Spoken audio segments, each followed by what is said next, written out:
नमस्कार, ABP news पर हाजिर हूं मैं रुमाना इसार खान। तो ये गारंटी वाला बजट जो एबीपी न्यूज पर आप बड़ी कवरेज देख रहे हैं, लगातार ये मंच हमने सजाया है आज बजट वाले दिन, और एक के बाद एक यहां पर खास मेहमानों के पहुंचने का सिलसिला आप देख रहे हैं लगातार बना हुआ है।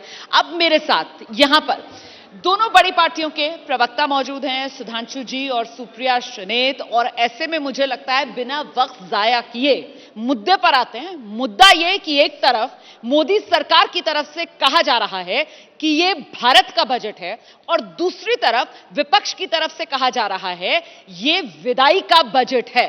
किसकी विदाई का बजट, सुप्रिया जी? माइक ले लीजिए प्लीज। आप सबको मेरा नमस्कार। आपके शो का नाम है गारंटी वाला बजट। ये मुझे पहले से ही पता था, गारंटी तो होगी, और गारंटी है जुमलों की गारंटी। दो चार चीजें कहूंगी और उसके बाद आपके डायरेक्ट सवाल का जवाब दूंगी, क्योंकि 20-25 बजट कवर किए तो आंकड़े से ही सत्य बता देना चाहिए। हर बजट को बनाने में एक परिवेश होता है, क्या प्राथमिकताएं होनी चाहिए, इस समय देश की क्या स्थिति है। मुझे लगता है देश में इस समय बेरोजगारी, महंगाई, आर्थिक असमानता और जो रूरल डिस्ट्रेस है, जो ग्रामीण अर्थव्यवस्था में दिक्कतें हैं, जो वहां पर गिरती हुई आय है, जो कंजम्पशन जो 2/3 जीडीपी का होता है उसका ठप हो जाना है, वो बड़ी समस्याएं थी। लगता था कि बजट या वोट ऑन अकाउंट जो भी है वो उसको एड्रेस करेगा, लेकिन असलियत यह है कि जब यह बजट आया और 56 मिनट या 57 मिनट करीब निर्मला जी ने बोला, इस बजट से ना तो उपभोग बढ़ेगा, ना निवेश होगा, ना नौकरियां बनेंगी और ना कृषि का कल्याण होगा। सुधांशु जी प्लीज आइए। और यहां पर जो सुप्रिया जी ने कहा है वो कह रही है ये ताली बजा सकते हैं आप। एक ऐसा बजट है एक ऐसा बजट है जिससे ना तो खपत बढ़ने वाली है, ना उद्योग को कुछ मिल रहा है, ना कृषि को कुछ मिल रहा है, ना रोजगार बढ़ने वाला है। मतलब उन्हें कुछ भी इस बजट में दिखाई नहीं दे रहा। इन सारी बातों का उत्तर देता हूं। पहले मैं कहता हूं, अगर देश में खेल के लिए वातावरण अच्छा नहीं होता तो एशियन गेम्स में हमारी टैली 100 के ऊपर पार नहीं करती। ये प्रमाण है इस बात का कि खेल के लिए एक अनुकूल वातावरण है। अब आते हैं बजट पे। देखिए क्या है, हमारा पिछले कई बजट से सबसे ज्यादा जो इंफेसिस है वो कैपिटल आउटले के ऊपर है। कैपिटल आउटले क्या होता है कि आपकी मूलभूत ताकत को बढ़ाता है। इन लोगों का कहना रहता है कि एक्सपेंडिचर के लिए हाथ में दे दीजिए। जैसे एक छोटा सा उदाहरण बताता हूं कि गांव में यदि किसी व्यक्ति को, किसान के हाथ में पैसा दे दीजिए, एक है कि बिजली, सड़क, पानी, डाटा, हर चीज अवेलेबल करा दीजिए। दूसरा उदाहरण देता हूं, बच्चे को जेब खर्च दीजिए या स्कॉलरशिप दीजिए। स्कॉलरशिप देंगे तो वो तुरंत उसे नहीं लगेगा कि मेरे हाथ में, मेरे स्कॉलरशिप इस बात के लिए प्रेरणा देगी कि पढ़ना पड़ेगा, और पढ़ने के बाद मिलेगा तो आगे जाके उसकी ग्रोथ बहुत स्ट्रांग होगी। जेब खर्च देंगे तो तुरंत खर्च कर देगा। इसीलिए इस बार भी आप देखें 11% बढ़ाकर 11,11,000 करोड़ रुपए का कैपिटल आउटले किया गया है। सर, आप जिस बात का जिक्र कर रहे हैं कैपिटल एक्सपेंडिचर, सरकार ये कह रही है कि सही दिशा में हम सही निर्णय ले रहे हैं। अर्थव्यवस्था का चक्का घुमाने के लिए जो कांग्रेस की नीति रही है, 2019 वाला जो न्याय योजना के तहत आप लोग कहते थे कि सीधा पैसा पहुंचाइए आम आदमी के हाथ में, जिसका उन्होंने जिक्र किया, वो कह रहे हैं नहीं, हमारी ये नीति नहीं है, हम कैपिटल एक्सपेंडिचर के जरिए ही देश को आगे लेकर जा रहे हैं, और वो अपनी लकीर खींच रहे हैं। कह रहे हैं आप देख लीजिए हमारा काम। मुझे लगता है सुधांशु जी ने ही आपके सवाल का जवाब दे दिया था जब उन्होंने कहा कि बच्चे को पॉकेट खर्च दीजिएगा या स्कॉलरशिप दीजिएगा। हाँ। देश का किसान बच्चा है, देश के युवा जो सड़कों पर है वो बच्चे हैं, देश के जिन लोगों के पास आज रोजगार नहीं है वो बच्चे हैं। मुझे ऐसा लगता है कि सत्य को तो स्वीकारिए। एफएमसीजी जो भी थोड़ी बहुत अर्थव्यवस्था का मानक जानता है या समझता है, साबुन, कंघी, तेल, मंजन, ये जो बिस्किट, ये जो छोटी चीजें होती है, ये यार्डस्टिक, इसको बेलवेदर ऑफ इकोनॉमिक कंजम्पशन कहा जाता है।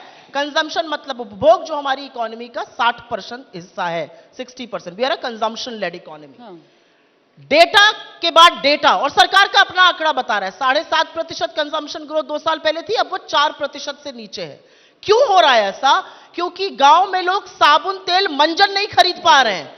अगर आज की तारीख में मेरे देश को आप इस कगार पर ले आए कि 80 करोड़ को फ्री का राशन ना दीजिए तो लोग भुखमरी से मर जाएंगे। ये असलियत है। इकोनॉमी के 4 पहिए होते हैं। एनी इकोनॉमी हैज 4 पहिए होते हैं: private expenditure, government expenditure, consumption and exports.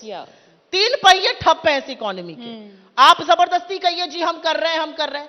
जो उन्होंने कहा कि हमारी अर्थव्यवस्था और हमारी अर्थव्यवस्था के उन्होंने 4 चक्के कहे, मैं 4 इंजन के रूप में अगर इनको कहूं, हम कंजम्पशन लेड इकोनॉमी है। ऐसे में आप जो कैपिटल एक्सपेंडिचर को लेकर यहां पर साल दर साल सरकार की तरफ से आंकड़ा बढ़ाया जा रहा है और इसको लेकर सरकार पीठ थपथपा रही है, क्या ये जरूरी है? ये सरकार की मजबूरी बन गई है कि जिस तरीके का पुश चाह रहे थे मिल जाएगा, वो मिला नहीं। कहा, मैं उसका एग्जाम्पल ये देने का मतलब था कि हमने लोन दिए, ये नहीं कहा। जैसे इन्होंने कहा कि मुद्रा लोन है, एवरेज 78,000 रुपए के हैं, ठीक है साहब, आप किसी गरीब को 1 लाख रुपए दे दीजिए, कुछ दिन में खर्च कर देगा। लोन होगा तो प्रोडक्टिव यूज होगा, कोई ना कोई यूज करेगा और उसके बाद वापस लेगा। अब इन्होंने कितनी मजेदार बात कही, गांव में बात तो अभी कैपिटल एक्सपेंडिचर की हो रही है। कैपिटल बता रहा हूं, एक तरफ कह रहे हैं साहब 4% कम हो गया, मतलब गांव में इतनी बुरी स्थिति हो गई कि अब साबुन और तेल खरीदने के पैसे नहीं रहे। कितने परिवार हैं भारत में? 28 करोड़, 80 करोड़ लोगों को परमानेंट अनाज मिल रहा है, यानी हर परिवार के लगभग गरीब परिवार के 3 लोगों को मिल रहा है? उसके बाद उनके पास साबुन खरीदने का पैसा नहीं बचा है। तो कभी कभी जब तर्क देने के आंकड़े देने का प्रयास करें, अरे भाई भूख से मर जाएंगे सुभाष जी। जिसको आप फ्री का राशन कह रहे हैं, वो वास्तविकता में जानते क्या है? वो परिस्थिति ये थी कि कोविड के टाइम में सप्लाई लाइंस खत्म हो गई थी।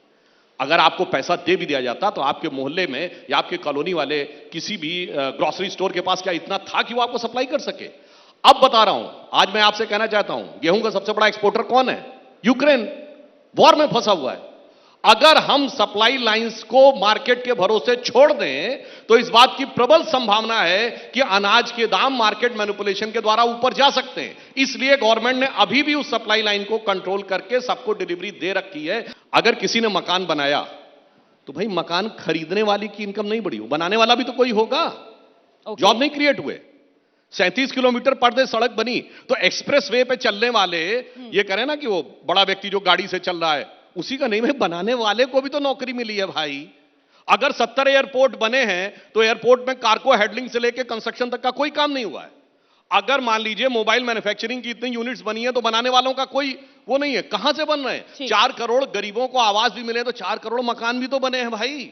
इसलिए मैं कह रहा हूं, चश्मा उतारो फिर देखो यारो, दुनिया नहीं है चेहरा पुराना। तो मतलब महिला, किसान, युवा, गरीब, सबका कल्याण, यही है गारंटी वाला बजट। सुप्रिया जी, सबका कल्याण हो रहा है और अर्थव्यवस्था मात्र 4% पे बढ़ रही है, औसतन 4 साल की। ऐसा क्यों है? ऐसे ना करिए सुधांशु जी, अगर आंकड़े समझते तो मैं आपको बताती। आंकड़े ये है कि पिछले 4 साल में 3.8% ग्रोथ रेट है आपकी औसतन। ये आपकी सरकार के आंकड़े हैं, आरबीआई के आंकड़े हैं, government of India finance ministry के आंकड़े हैं, इधर उधर के आंकड़े लेकर नहीं आई हूं। एफडीआई जिसका खूब सीना ठोकते थे ये लोग, 3 साल से गिर रहा है और अभी 16 साल के सबसे निचले स्तर पर एफडीआई है। सवाल पूछिए इन बातों किस आधार पे बोलते हैं? FDI all time highest $70 billion का एफडीआई इस साल है, $46 बिलियन का। इसलिए मैं कह रहा हूं भाई 3.2% की कहां ग्रोथ रेट है भारत में भाई? What is the source? IMF कहता है 6.5 है, Fitch, Standard and Poor's, government of India. Bharat का फॉरेन एक्सचेंज रिजर्व, चलिए उसमें तो कोई इन्फ्लेशन एडजस्टेड नहीं होता है, $620 बिलियन है कि नहीं? It is an all time high forex reserve. अब मैं बोल लूं 2 मिनट के लिए, बस आप ही बोलेंगी। मेरा सवाल सुन लीजिए। आंकड़े पर सवाल किया था तो आंकड़े का जवाब। मेरा भी सवाल आंकड़े से ही रिलेटेड है और मेरा सवाल यह है कि जब आप लोग महंगाई और बेरोजगारी का सवाल उठाकर सरकार को घेरने की कोशिश करते हैं तो यहां सुधांशु जी ने जो बेरोजगारी वाला 3.2 वाला आंकड़ा दिया, महंगाई को लेकर जो सरकार की 3.2 वाला कौन सा आंकड़ा दिया? अभी जो सुधांशु जी ने आंकड़ा दिया है वो उसका सोर्स के साथ आपको बता देंगे। और सरकार की तरफ से जो अपने 10 साल और पिछली यूपीए सरकार के 10 साल के टाइम पर की, यूपीए के जमाने में वो 8% का एवरेज और हमारे 10 साल में 5% का एवरेज। तो फिर आम आदमी ये भी तो सोचता है ना कि ये जो सरकार है इसमें आप कोरोना जैसी महामारी को भी काउंटेड करेंगे, इसमें आप 2 वैश्विक युद्ध की स्थिति जिससे दुनिया जूझ रही है उसको भी काउंटेड करेंगे, और इसमें आप ये भी देखेंगे कि दुनिया भर में जो आर्थिक वृद्धि हो रही है वो मुश्किल से 2 से 2.5% के भीतर, बावजूद इसके हिंदुस्तान में वो 7% के ऊपर बनी हुई नजर आ रही है। अब मैं बोल लूं जी, आंकड़ों पर ना चैलेंज नहीं करना चाहिए क्योंकि 25 साल यही बजट का काम किया है। सुधांशु जी ने कहा आईएमएफ का आंकड़ा, अरे अपनी सरकार के आंकड़े को तो मानते हैं, भारत सरकार के आंकड़े को मानते हैं ना, हाँ या ना? अगर भारत सरकार के आंकड़े का 4 आंकड़े बता दे रही हूं, मैथ्स कर लीजिएगा। 2022 में हमारी ग्रोथ रेट 7% थी, 2021 में 9% थी, 2020 में -6% थी और 2019 में 3.8% थी। एवरेज कितना हुआ पिछले 4 साल का? एवरेज हुआ अंडर 4%। एक मिनट रुक जाइए, आपने एफडीआई पर मुझसे सवाल पूछा। अप्रैल टू नवंबर, एक मिनट, मैं तो आपको आंकड़े के साथ बता रही हूँ, ये सरकार के आंकड़े, एनएसएसओ के आंकड़े, जिसके आधार पर बजट वो बनता कहते हैं है। ना, आंकड़ों को किसी भी तरीके से देखा जा सकता है। अगर इसमें वो कोरोना काल वाला माइनस वाला निकाल दुनिया दिया का जाए, इतिहास बताइए जब सरकार कभी- कह रही है कि पिछले 3 साल में लगातार 7% से ऊपर हम बने हुए हैं। वो 3 साल काउंट कर रही है, आप 4 साल काउंट कर रोमाना रही जी, हैं। मैं तो कह रही हूँ 5 साल काउंट कर लीजिए, ठीक है। फिर भी आप 5% से ऊपर नहीं ठीक पहुंच है। पा रहे हैं। मैंने आपसे क्या कहा? लेकिन पिछले 10 साल की- डिमोनेटाइजेशन के झटके के बाद जहां पहुंची थी इकोनॉमी, अब उससे आगे निकल गई है। तो वहां ये- तो ये 6.8, आपको लगता है- 6.9, अब तो 7.3। आपको ये ग्रोथ लग रही है? 5.9% एवरेज ग्रोथ है 10 सालों की। 6.8% पे दिया था, 58 पे रुपया दिया था, 84 पर पहुंचा दिया है। एफडीआई का डेटा, ये तो आरबीआई देता है ना, कोई मैं अपने घर से थोड़ी बना के आज सवेरे उठी तो चाय पकाने के बजाय डेटा पका लिया। आप लोग की थोड़े डेटा फजिंग का काम करती हूँ। अप्रैल नवंबर 2022 का आंकड़ा क्या था? $20 बिलियन एफडीआई। अप्रैल नवंबर 23 का आंकड़ा क्या आया? $13 बिलियन। ये लगातार गिर रहा है, 3 साल से गिर रहा है। आप ना मानिए, वो अलग चीज है। आइए देखिए, सुभाष मैं जी। शुक्रगुजार हूं इनका कि इन्होंने अपनी असलियत खुद उजागर कर दी। -9%, सिर्फ भारत की नहीं। आपने कहा 25 साल से आप बजट देख रही हैं। मैं चुनौती से कहता हूं, जब से 200 साल से, जब से डाटा अवेलेबल है, कोई ईयर बताइए जब all G7 countries negative growth rate. I challenge. Sudhanshu ji, ये गवर्नमेंट ऑफ इंडिया का डेटा है, इसको तो मत झुठलाइए। बात तो इसको झुठलाएंगे तो निर्मला जी की तरह झूठ झुठला नहीं रहा हूं। वो एक एक्सेप्शनल परिस्थिति, लॉकडाउन, सारे वर्ल्ड की ग्रोथ रेट निगेटिव हो गई। आप 2008 से कंपैरिजन कर रही हैं? 2008 से बड़ा रिसेशन -23 किसी की नहीं हुई थी। बोलिए मैडम। 1992 से बड़ा डिप्रेशन था, ग्रेट डिप्रेशन। 1929 उससे बड़ा डिप्रेशन था। क्या बात करते हैं? मगर निगेटिव ग्रोथ रेट सारे के सारे वर्ल्ड की हो गई हो, ये केवल ऐसा था। अब अगर मैं कह रहा हूं एक बार वो 2020 का -9 हटा दीजिए, तब कहां है? हाँ। इसलिए मैं शुक्रगुजार हूं कि इन्होंने ये बात एक्सेप्ट कर ली कि सामने वास्तविक हकीकत क्या थी। इसलिए अगर उसके बाद ये 4 करी, इसका मतलब 2020 का कदम कितनी तेजी से आगे बढ़े, वो बात एक्सेप्ट हो गई। ठीक तो है। इसके लिए मैं ये कहना चाहता हूं जी। कि हमें इल्जाम मत दीजिए, बहुत अफसोस होता है। बड़ी तरकीब से कश्ती यहां तक लेके आए हैं, बदल देते हैं हम दरिया की लहरें अपनी हिम्मत से। आंधियों में भी अक्सर चिराग हमने जलाए हैं। -9% से यहां तक लेके आए। एक मैं मिनट एक सुप्रिया मिनट, मुझे बोलने जी, दीजिए। मतलब आपने कहा था ना ज्योतिष के जानकार हैं, और वो अंदाज जो उनका है वो शायराना भी है, वो भी सामने निकल आ शायरी जाता छोड़ है। दीजिए, अर्थव्यवस्था जो है, हाँ। उससे मेरे आप गरीबों के घर के चूल्हे चलते हैं। इस तरह बजट की में बेवकूफी नंबर की बातें कितना नहीं देंगी? करूंगी। आप ये बताइए ना मुझे, क्या? और इस बता बजट दीजिए को ना आप कितना negative नंबर growth देंगी? 0। 0। हाँ। अब मुझे अब ये ये बच्चा बताइए कि बोलने ये दीजिए। सरकार जो है वो चुनावी साल में ऐसा रिस्क क्यों लेगी, जब इसको चुनकर आना है कि ये ऐसा बजट लाएगी जो आपको जनता की मैंने- नजर में 0 हो? ये सुधांशु जनता की जी- नजर में 0 है या विपक्ष की नजर में? सुधांशु जी, एक बात का जवाब दे दें। कश्ती संभाल के आ रहे हैं, शिक्षा, स्वास्थ्य, सामाजिक कल्याण, कृषि का बजट क्यों काट रहे हैं? 4.5% as a percentage of GDP था एग्रीकल्चर का बजट, काटकर 2.5% पर क्यों ले आए हैं? 30 किसान रोज की आत्महत्या कर रहे हैं। यहां पर बैठकर जलेबी बनाना, लच्छेदार बातें करना, बढ़िया बढ़िया शायरी सुनाना एबीपी के लिए अच्छा है, आपकी टीआरपी के लिए अच्छा है। जब वित्त मंत्री निर्मला सीतारमण जी खड़े होकर सपाट झूठ बोल रही हैं कि 50% आय बढ़ गई है, भैया कहां बढ़ी है?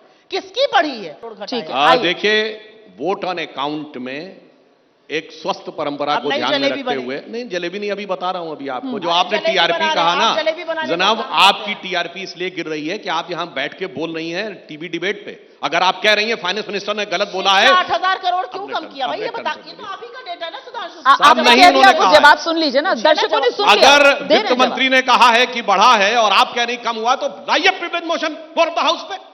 नहीं बोल पाएंगे, अभी डिस्कशन होगा बजट पर। मैं झूठ देखता हूं बोलते जाएंगे, ढोल बजाते जाएंगे, कोई झूठ फ्लोर ऑफ द हाउस बोलते पे झूठ नहीं जाएंगे, बोल झूठ सकता। बोलो, लपेटो। आप ये जोर-जोर देखिए, से लपेटो, खूब यही झूठ देखिए। बोलेंगे। अब मैं पूरी बताता ताकत हूं, से झूठ बोलेंगे। झूठ टीवी डिबेट में जुमले, बैठ के जुमले, बोला जा जुमले, सकता है, जुमले। सदन के बजट पटल पर नाम नहीं। भी जुमला कर दिया, सदन के पटल पर बजट नहीं के बोला नाम जा पर भी सकता, जुमला इसलिए कर आगे दिया। चिल्ला दे रहे हैं। अरे जुमला इसीलिए- वीरो, बजट को भाई, तो आप बख्श बात देते, देखिए। बजट को तो बख्श आप देते। सोर्स नहीं कोट कर पाई, एक भी और सोर्स बोला तो मैंने सारे सोर्स वाला कोट सोर्स किए। कोट आपके किया। क्या कान में ये मैल है देखिए, क्या? आपके सोर्स इसलिए हम कैसे आपसे कोट कर पाए? आप बोलिए, मैंने तो सारे disturb सोर्स नहीं कोट किया। किए। मैंने disturb आप नहीं एक, किया। आप मेरे एक मैंने आंकड़े को disturb किया dispute नहीं आपको। कर पाए।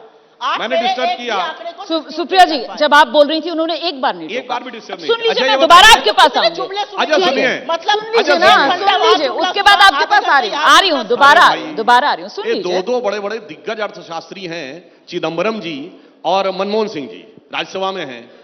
लाए ना प्रिविलेज मोशन एफएम के अगेंस्ट की, आपने गलत बोला है, नहीं ला पाएंगे, यहां बैठ के झूठ झूठ चिल्लाएंगे, बहुत क्लियर है। क्योंकि जो फैक्ट होता है वो सदन के पटल के ऊपर दाएं बाएं करना संभव नहीं होता है। रोमाना जी, आप एक बड़ी प्रबुद्ध पत्रकार हैं। मैं बोल रही हूं सरकार का पीएलएफएस ये कह रहा है, सरकार की वित्त मंत्री ये कह रही है प्रिविलेज मोशन हम ले आए, आप क्या करिएगा और ये क्या करेंगे? बताइए मुझे, झूठ क्यों बोला जा रहा है? मैंने तो हर आंकड़े को, एनएसएसओ का डेटा को आप झूठ बता रहे हैं, मतलब एनएसएसओ देश को भ्रमित कर रहा है। छोड़िए इन बातों को, अगर आंकड़ा है तो बात करिए मुझसे, आंकड़ा नहीं है तो जबरदस्ती मत लजिए आप। ठीक है, आप जाओ। आइए अब सुधांशु देखिए, सुधांशु अभी जी को सुनते इन्होंने हैं। बात कही तो अब मैं सोर्स के साथ बोल रहा हूं, मैं ऐसे नहीं किया करूंगा। इंप्लॉय प्रोविडेंट फंड स्कीम यानी कर्मचारी भविष्य निधि, आप कर्मचारी बनते हैं तो आप अपना भी पीएफ कटाते हैं और आपका एम्प्लॉयर भी आपका पीएफ काटता है। 11 करोड़ अकाउंट थे, अब 27 करोड़ अकाउंट है। ये 16 करोड़ हवा में क्रिएट हो गए, मतलब कोई नौकरी नहीं क्रिएट हुई, मगर इंप्लॉय ने अपना पीएफ भी बना लिया, डालना शुरू कर दिया, और एक हवा में एक भूत टाइप का कोई एम्प्लॉयर भी आ गया जो उसमें डाल रहा है। अब इन्होंने कहा 19 से 20 होने पे, वो जानते क्या है, फैक्ट्री की डेफिनेशन है, इसका मतलब वो संगठित रोजगार में आए तब हुआ। क्योंकि आप अपने घर पे अगर पुताई करने के लिए, कंस्ट्रक्शन करने के लिए 4 लोगों को बुलाते हैं तो आप पीएफ नहीं कटाते हैं। जब वो 20 से ऊपर आते हैं, इसका मतलब इन्होंने मान लिया कि 16 करोड़ लोग ऐसे हैं जो असंगठित से संगठित में आ गए। इन्हीं का तो डाटा है ना कि 20 के बाद आते हैं, तो बस बात साफ हो गई। अब तो दूध का दूध पानी का पानी हो गया ना कि रोजगार बढ़ा, ईपीएफओ का डाटा बढ़ा, और इन्होंने कहा वो असंगठित से संगठित में आ गए। चलिए सुधांशु, अच्छा 10 सेकंड आप लीजिए, हाँ जल्दी से। दूध का दूध और पानी का पानी करना है ना, एक ही सवाल का जवाब दे दीजिए। इन बच्चों को बता दीजिए, यहां पर बैठे युवा को बता दीजिए, शिक्षा, स्वास्थ्य और सामाजिक कल्याण का बजट 8-8, 10-10 हजार, 6-6 हजार करोड़ क्यों काटा है? इसका जवाब अगर दे सकते हैं, वो फिर कह रहे हैं, बता देती कहाँ काटा है? चलिए सुन लीजिए, सदन की कार्रवाई में कहिएगा ना, सदन की चिदंबरम जी कार्रवाई से। में नहीं कहेंगे, यहां कह रहे हैं। अच्छा, यहां कहेंगे रिवाइज क्योंकि यहां बजट। पे आपकी लाइबिलिटी नहीं होती, सदन में गलत बोला तो आपके खिलाफ कार्रवाई हो जाती है। समय बिल्कुल मेरे पास कम है सर, शिक्षा मुझे का इतना बजट बता आता है। दीजिए, ये गारंटी वाला बजट शिक्षा का जो बजट 400 आता है। पार वाला लक्ष्य लेकर चल रहे हैं, वो पार होगा या नहीं होगा? गारंटी वाला बजट 400 पार वाला लक्ष्य पार करवाएगा या देखिए, नहीं? समझ किसकी कितनी है वो साफ जुमलों दिख की गया। गारंटी। जिन्होंने कहा कि प्रिविलेज नहीं लाएंगे, यहीं पे जुमलों की बोलेंगे गारंटी क्योंकि है ये, झूठ जुमलों बोलकर की निकल गारंटी जाएंगे। है। हाँ। और शिक्षा अभी का तक बजट भाई बजट में आ रहा है। फिर देखिए अब कौन सुन डिस्टर्ब लीजिए, कर रहा है, आप- सबको दिख रहा आपने है। अपनी बात पूरी कौन रखी, अब उनकी खुशियारा बात सुन सबको लीजिए। दिख रहा ठीक है, आइए है। जल्दी से इसीलिए अभी सुधांशु तक जी। मनमोहन सिंह बोले हैं ना, चिदम्बरम बोले हैं, सबसे ज्यादा यही बोल रही है। हाँ। मतलब ये कह रही है कि उनसे ज्यादा बड़ी पर उनका जानकार अनुभव भी उनसे है। बड़ा ये ट्रैक कर रही है। मैं ये कह रहा हूं कि किसी का बजट नहीं कम हुआ है भाई। अगर आप कहें तो अच्छा, ये मैं आपसे बात नंबर करना में चाहता कहां से लेके हूं, आएंगे? 7 आईटीज आपने सोर्स सदर कोड पता करिए ना। करिए। हाँ। अगर अरे सरकार भैया, ने किया है तो बजट आप क्लास एफएम के को हैं। गलत साबित करिए। क्या आदमी ये है हवा यार में ये? बगैर सोर्स के आप बोलने क्या लगते आदमी हैं। है? मैंने आपसे 3.2% पूछा तो आप नहीं बता कहाँ पाई। से? मैंने फिच बोला। सर ये गारंटी 400 पार वाली जा रही है या नहीं? एक मिनट जी बताइए। जी जी, आ रही हूँ, आपके पास आ रही हूँ, जल्दी से आप जल्दी से। लगातार मेरे में डिस्टर्ब कर रही हैं। हाँ। मैंने आपके में नहीं डिस्टर्ब किया। हाँ। मैं सिर्फ कहना चाहता हूं, इन्हीं सब चक्कर झांसेबाजी के चक्कर में तो जनता आपको घन चक्कर बनाए चली जा रही है। यहाँ पर आप अंतरिम बजट पर ये कौन जबरदस्त ज्यादा बोला टक्कर है, देख सबने रहे थे, देखा है। पक्ष और आपने विपक्ष के कितनी बीच। ढाल बनिएगा कुल भाई? मिलाकर कौन कितना घन ढाल चक्कर बनिएगा बनेगा, आपने? जनता इसका फैसला करेगी। चुनावी साल है और चुनाव में जनता ही जनार्दन